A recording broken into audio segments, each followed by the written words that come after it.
Valentin Hey, podcast show. hello. How are you today? And I know you're excited to talk about something interesting, a very intriguing topic, but give your listeners a real update. When is the book coming out? This will never happen again. As long as I live, this will never happen again. I am at the mercy of my book cover artist, and I apologize on her behalf. I don't have it. I don't know where she is. If you look at my first 3 books, the covers are just beautiful, but she's never taken this long. So I'm thinking she did a Casper on me. So that's Okay. where. All right. So our topic today is dueling for honor. When love led to pistols at dawn in the Georgian era? Are you kidding?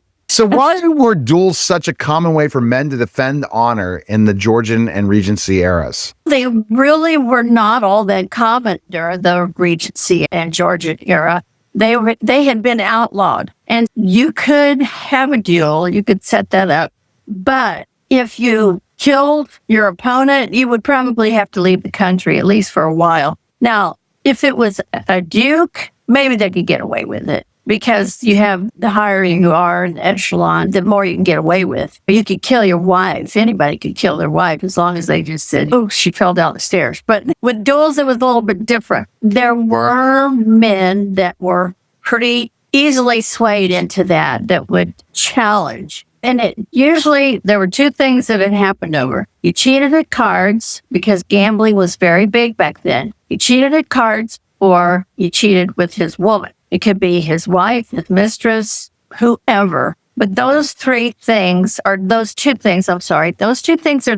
the catalyst for a duel. There was a spot in the park where they generally would meet. They always had to have a second, and there had to be somebody there that could assist medically if something severe happened. But it was always very early, pistols at dawn. There were a few times where they would fight with swords, but that was going out as the pistols were coming in. But like I said, it was against the law. They had outlawed it prior to the Georgian era. They had to be very careful. Sometimes there was a place right outside of London, and they had a gambling house there, and there were duels fought there as well. You could probably get away with a little more that way if you were out of London.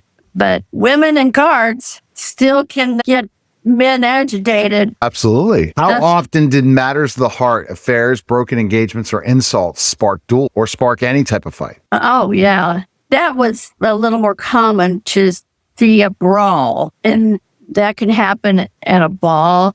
Guy's dancing with the woman that he is interested in courting, and somebody else cuts in. They don't like each other. An argue ensues. Gentlemen take it outside. They go outside. Men gather, and a brawl starts. That was not uncommon. They would, if I had a man come to my house and another man showed up, they wouldn't fight in my house. But as soon as they got outside, there would be a fight. And somebody would usually send a servant, maybe the butler, don't do this, because the area where all these aristocrats lived was a pretty small area. The number of aristocracy was minimal compared to the common population. And so that would have been seen by people and spread throughout the ton. It's what they called it, the TON. In a matter of minutes, everybody would know somebody was brawling in your front yard. Not a good thing. So what rules governed a duel, and how fair was these encounters really a duel that you're going to have with pistols? Or I guess it wasn't even pistols. It could be a duel also with pistols or knives or swords. More commonly, although many men, especially men that had fought in the war, they were very good with knives.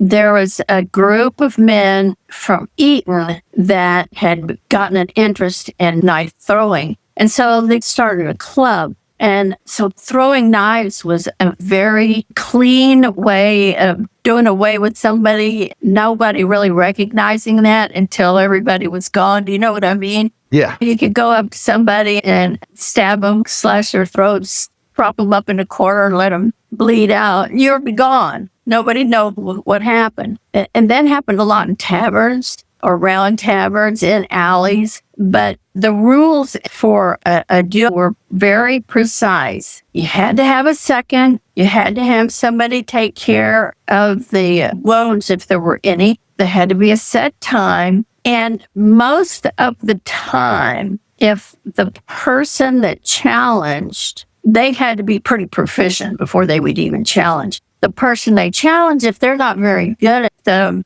pistols, they might try to weasel out of it. Hey, can't we work out somehow? Or they'd send a second to do that, to talk to them. Usually, if I challenge you, then you can choose what weapon to use. It's your choice of weapons. So I've challenged you to a duel. You know that I'm really good with pistols. So maybe you're a little bit better with a sword. You would choose swords.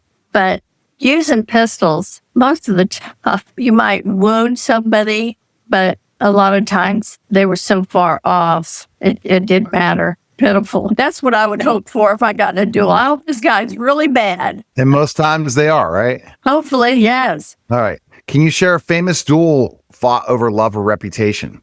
You know what? There was a famous duel here in the United States. Who was it? It was I think it was a vice president and somebody else. I can't remember what they fought over. I'm going to have to look that up. Do you remember that? No, I don't. But there was nothing in the famous. Got it. How did women view these displays of masculine honor? Were they impressed, horrified, or both? Yes. The answer is yes. If the woman had any integrity to her at all, she would be horrified. And a lot of times the women would go and try to talk them out of doing whatever they were doing. Other women looked at it like they're fighting over me. Yeah, pretty self-centered, egotistical. But women, it was not a good thing for a woman to be out there. And it was embarrassing to the man before he died. Do we see modern versions of dueling for love today, just in less deadly form? I wish I could think of a couple of them. Famous people, I know that there were between movie stars. I know that